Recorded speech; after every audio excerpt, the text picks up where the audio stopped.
রিলেশনশিপে ফার্স্টেই যদি দেখা যায়, আমরা কেউ কিন্তু কুমারটুলির ঠাকুর হয়ে আসি না। টেলারের দোকানে যেভাবে প্যান্ট 3বার মেপে তৈরি হয়, সেভাবে হাজব্যান্ডকে মেপে তৈরি করি না, বা ছেলে আসার আগে মেয়ে আসার আগে আমরা সুতো পেন্সিল দিয়ে মাপি না। ওই রকম ছেলে চাই। সিচুয়েশন বিভিন্ন হতে পারে, বাট তুমি যদি জিনিসটাকে অ্যাকসেপ্ট না করে এগোতে পারো, তাহলে কিন্তু পিছনের দিক তোমায় টানবে। আমরা অন্যকে রেসপেক্ট দিতে গিয়ে নিজের রেসপেক্ট ভুলে যাই। আমরা নিজেকে নিজে গিফট করা মানে সবসময় ভাবি একটা চকলেট খেতে হবে, সবসময় দামি ফোন গিফট করতে হবে, তা নয়। কিন্তু অনেক গরিব মানুষ আছে যার কাছে টাকা নেই, কিন্তু মানসিকতার দিক থেকে সে খুব রিচ।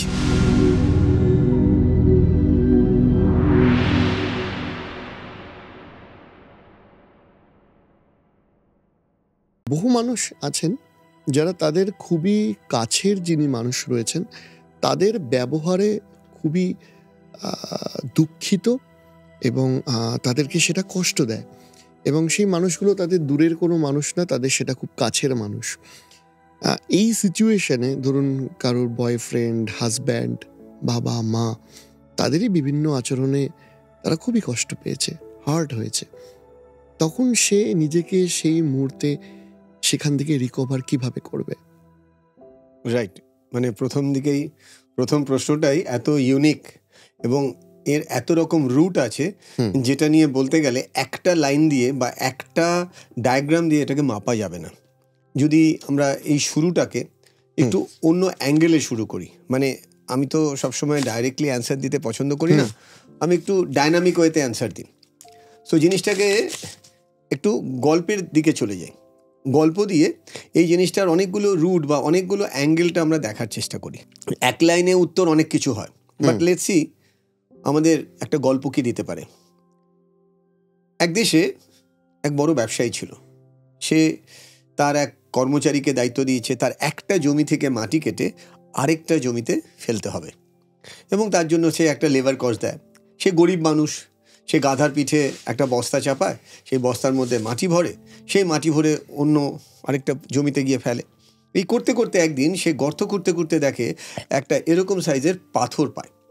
যে পাথরটা দেখে তার কাছে একটা সাধারণ পাথরের টুকরো মনে হয়। সে ভাবে যে এই পাথরটা দিয়ে আমি বা কী করব। এই যে গাধাটা আছে, গাধার গলায় একটা ঘন্টা বাঁধা আছে, ঠং ঠং ঠং ঠং করে আওয়াজ হয়। সে গাধার গলায় ওই ঘন্টাটা যেখানে ঝোলানো আছে ওখানে একটা দড়ি দিয়ে বাঁধা। ওই দড়ি আর ঘন্টার মাঝখানে একটা সুন্দর গ্যাপ আছে। ওই গ্যাপটার মধ্যে পাথরটা ঢুকিয়ে দেখলো খুব সুন্দর সেট করে যাচ্ছে, গাধার গলায় বেশ ভালোই লাগছে। সে গাধাটার গলায় ঢুকিয়ে সে হাঁটা লাগালো। যেই মাটি ভরা হয়ে গেল, বেশ কিছু দূর যাওয়ার পর এক ব্যবসায়ী দোকানের সামনে সে গাধাটিকে দাঁড় করিয়ে ওর ওখান থেকে কিছু কিনতে গেল। ওই ব্যবসায়ী ওই পাথরটা দেখে, সেও বুঝলো না এটা কি পাথর, কিন্তু পাথরটা দেখে ওর পছন্দ হলো। ও বললো এই পাথরটা তুমি আমায় বিক্রি করবে। যথারীতি সে গরিব লোক ভাবলো কতই বা টাকা দেবে। তখন বললো তুমি এর জন্য কত টাকা দিতে চাও? সে বললো আমি 30 টাকা। ইমিডিয়েটলি ওই গরিব ভদ্রলোকের মনে হলো না 30 টাকা মানে নিশ্চয়ই ব্যবসাদার মানুষ কমিয়ে বলছে। ও সঙ্গে সঙ্গে বললো এটা আমি 50 টাকার কমে দেবো না। বেশ অনেকক্ষণ বার্গেন হওয়ার পরেও যখন সেই ব্যবসায়ী ভাবলো যে নিশ্চয়ই এ 50 টাকা চাইছে, মানে এর ভ্যালু বেশি হবে, বলে সেই পাথরটি সে নিয়ে নিল। গরিব মানুষটি ভাবলো এই 50 টাকাটা আমার উপরই পাওনা হলো, আমি তো এটা পেতাম না। সে পকেটে ঢুকিয়ে নিল। ওই ব্যবসাদার কী করলো, সে যে ওজন মাপে, যে তার ওই যেটাকে বলা হয় ওজন মাপা দাড়িপাল্লার যে মাঝখানে জায়গায় একটা গ্যাপ ছিল, সে ভাবলো এই গ্যাপের মধ্যে পাথরটা রাখি, দেখতেও ভালো লাগবে, দোকানে ঢুকে লোকে এই পাথরটার দিকে তাকাবে, একটু দোকানে শান বাড়বে। যথারীতি তাই করলো। বেশ কিছুক্ষণ বাদে এক জহুরি আসলো। সেই জহুরি ওটা দেখেই বুঝতে পেরেছে ওটা কিন্তু একটা দামি হিরে। ও তখন বললো এই পাথরটা তুমি দিয়ে কি করছো, তুমি পাথরটা দিয়ে দাও। সে সঙ্গে সঙ্গে মনে মনে ভাবলো যে 50 টাকায় কেনা পাথর, একে তো আমি 50 টাকায় দেবো না, একে ডাবল বলি। ব্যবসাদার মানুষ সবসময় বাড়িয়ে বলার ইচ্ছা। 100 রুপিস। সঙ্গে সঙ্গে এই জহুরি ওর সাথে বার্গেন শুরু করে। ও বলে তুমি কি বলছো, এটার দাম 50 টাকাও না, তুমি ওটাকে 100 টাকা চাইছো, আমি 70 টাকা দিতে পারি। ইন দ্য মিন টাইম এই ব্যবসাদার কিছুতেই দেবে না, যে দোকানদার, যে আমি 100 টাকার কমে তো দেবো না। জহুরি ছিল খুব, হিন্দিতে যেটাকে বাংলায় বলে কৃপণ বা কঞ্জুস।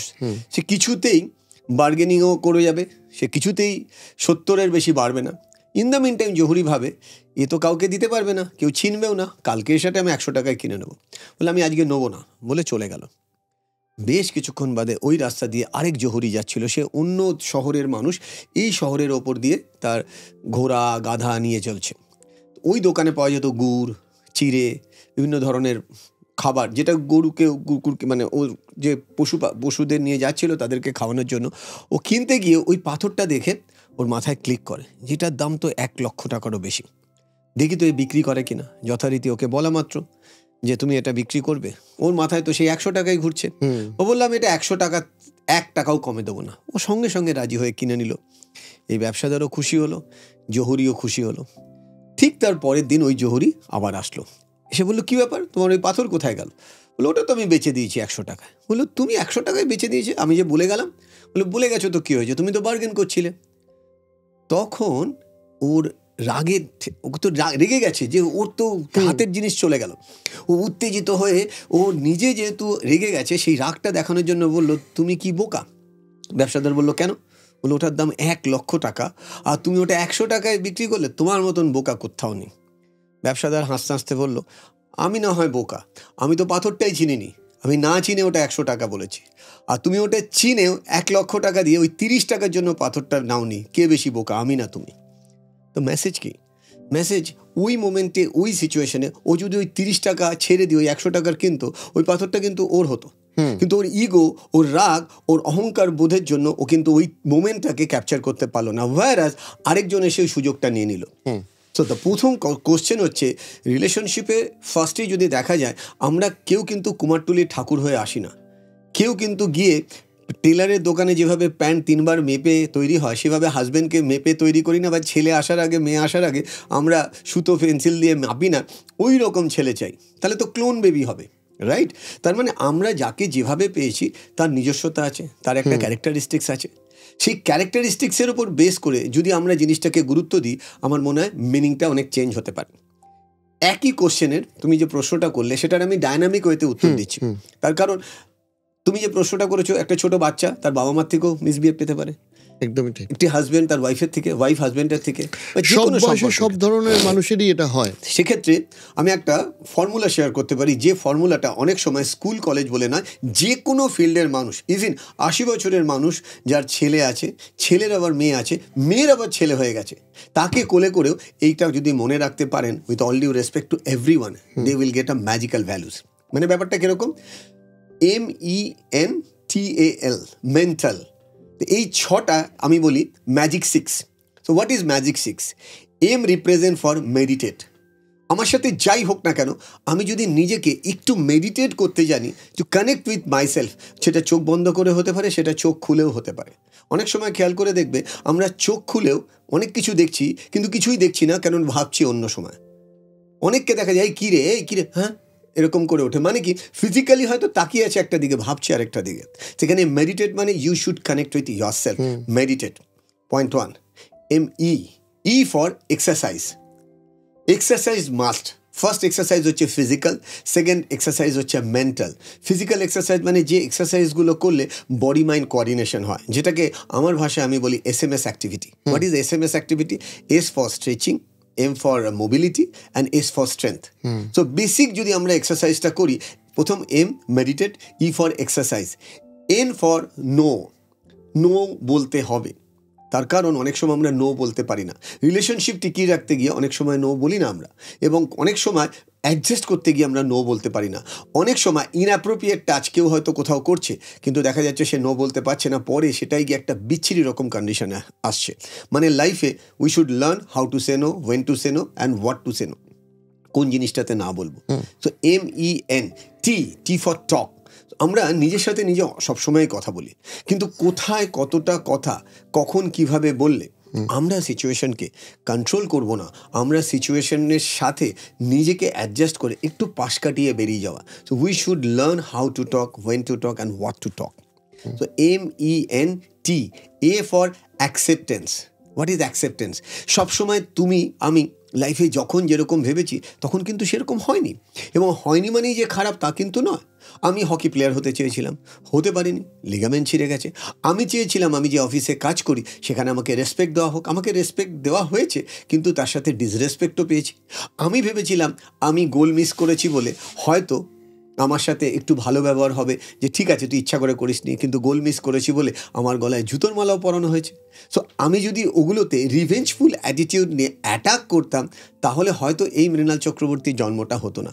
আমি ওই সিচুয়েশনটাকে অ্যাকসেপ্ট করেছি এবং অ্যাকসেপ্টেন্সের সাথে লার্ন করেছি যে how to face the situation in a different way, how to create my own value in a different way, how to restructure my self such a way যে আজকে যারা আমাকে ইগনোর করছে পরে তারাই যেন স্যালুট করে বা তারাই যেন এসে বলে হ্যাঁ সেই দিনটা আমি ভুল করেছিলাম, thank you thank you thank you, আমাকে মাফ করে দিও।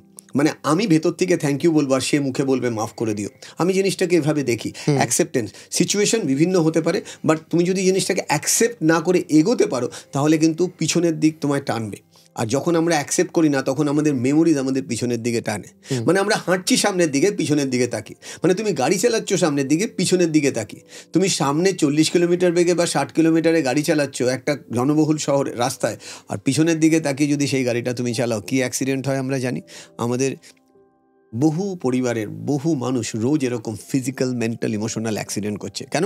তাকিয়ে আছে পিছনের দিকে আর যেতে চাইছে সামনের দিকে। মানে অতীতের দিকে তাকিয়ে ফিউচারের দিকে যাওয়া যায় না কিন্তু, তাই নয় কি?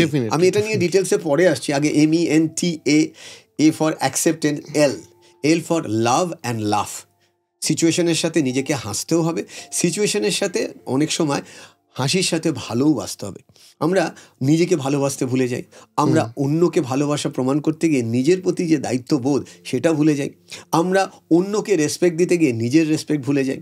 আমি ছোট বাচ্চাদের যখনই স্কুল কলেজে যাই এই প্রশ্নটা অবশ্যই করি, জীবনের সব থেকে বেস্ট ফ্রেন্ডের নাম লেখো। অনেকের নাম লেখে, নিজের নাম লিখতে ভুলে যায়। বহু মানে কলেজের প্রফেসরদেরও এরকম বলেছি যে আপনি রেসপেক্টফুল মানুষদের নাম লিখুন জন্ম থেকে আজ অবধি, যাদেরকে আপনি প্রচণ্ড রেসপেক্ট করেন। অনেকের নাম লিখেছে কিন্তু নিজের নাম লেখেনি। So sometime we need to learn how to love, how to laugh. অনেক সময় আয়নার সামনে দাঁড়িয়েও নিজের দিকে তাকিয়েও হাসা যায়, কিন্তু হাসি একটা নিজেকেও নিজে গিফট করা যায়। আমরা নিজেকে নিজে গিফট করা মানে সবসময় ভাবি একটা চকলেট খেতে হবে, সবসময় দামি ফোন গিফট করতে হবে, তা নয় কিন্তু। অনেক গরিব মানুষ আছে যার কাছে টাকা নেই কিন্তু মানসিকতার দিক থেকে সে খুব রিচ। যেরকম একটা খুব সুন্দর লাইন আমি শেয়ার করবো, যেটা আমার খুব ফেভারিট লাইন, বারবার এটা আমি শুনি, যে তুমি যদি হ্যাপিনেসে থাকতে চাও, খুব হ্যাপি থাকতে চাও, জাস্ট 1 ঘন্টার জন্য মাছ ধরতে যাও, ফিশিং বা ঘুড়ি ওড়াও, যেটা তোমাকে 1 ঘন্টার জন্য দারুণ হ্যাপিনেস দেবে। তুমি যদি 1 দিনের জন্য হ্যাপিনেস পেতে চাও, তুমি ভালো করে ঘুমাও, প্রাণ খুলে মন খুলে ঘুমাও। আমি বলি প্রাণ খুলে মন খুলে। আমার খুব ইচ্ছে একটা কোনো এক সময় একটা রেস্টুরেন্ট ওপেন করবো যার নামই হবে প্রাণ খুলে মন খুলে। আচ্ছা, রাইট। সো অনেকটা এরকম যে তুমি 1 দিনের জন্য থাকলে, 1 মাসের জন্য তুমি যদি হ্যাপি হতে চাও, তুমি হয়তো কোথাও বেড়াতে চলে গেলে, সেই বেড়ানোর 15 দিন আর ফিরে আসার পর ওই নস্টালজিক মোমেন্টের মধ্যে 15 দিন, 1 মাস কেটে গেল। তুমি যদি 1 বছরের জন্য হ্যাপি হতে চাও, প্রচুর টাকা কোনো জায়গা থেকে পেলে, বা হঠাৎ করে তুমি কোনো একটা পোস্ট পেয়ে গেলে যেখানে লোকে তোমাকে প্রচুর সম্মান দিচ্ছে, তোমার মনে হচ্ছে বাহ আমি একটা বিরাট মানুষ হয়ে গেলাম। আই এম সরি, কাউকে ভেঙাচ্ছি না, বোঝানোর জন্য আমার মতন করে আমি বলছি। বাট সারা জীবনের জন্য যদি হ্যাপিনেস পেতে চাও, help others without any condition. এবং পৃথিবীর যে কটা মানুষ পৃথিবীর মানচিত্র বদলে দিয়েছে তাদেরকে ঘুরে দেখো, তারা কিন্তু লোকের জন্য কাজ করেছে, নিজের জন্য কাজ করেনি। যে জন্য বলা হয় যে তুমি টাকা যতই রোজগার করো, টাকা তোমাকে হয়তো ক্ষণিকে রিচ করবে, কিন্তু মানুষের মন যদি জয় করো, সারা জীবন, ইভেন তুমি যখন থাকবে না, মানুষ তোমার ওই রুচিবোধ এবং ওর জন্য দেশ দশ তোমাকে কিন্তু মনে রাখবে।